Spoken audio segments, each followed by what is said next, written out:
मानाव गेदेर रुंसारि ब्रजेन्द्र कुमार ब्रह्मनि दिनै थैनाय सान आरो बे सानखौनो जोङो दुलाराय बर' हारिया बर' साहित्य सभानि बानजायनाय बायदियै दिनैसिम खन्थाइ सान हिसाबै बाथि खेब खुंफुंबाय थानाय जादों। बिनि गुबै थांखियानो जादों बर' हारिया थुनलाइ आयदायावनो जा बा बिभिन्न जिखि जायगायावनो जा जेब्लायबो कनसियासै मानाव गेदेर ब्रजेन्द्र कुमार ब्रह्म रुंसारि बिथाङा जोंनि हारिनि गेजेराव खन्थाइनि गेजेरजों उन्दुस्रिनाय मानसिखौ जे फोजानो हायो बेखौ गावनि खन्थाइनि गेजेरजों फोरमायनानै गालांदों।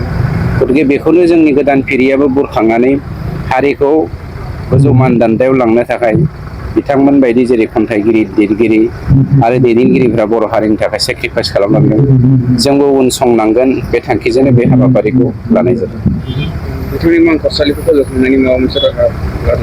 ओरैनोथ' जोंनि गभर्नमेन्टआ बेखौ हाबाफारि लाखादों मानब गेदेर चिफ सारा बेखौ अलरेडि मावनायनि थाखाय बाथ्रा होखाबाय आरो स्टार्ट जालांगासिनो दङ। गासैखौबो जोङो ग्रेजुवेलि मावलांबाय थागोन लासैनो।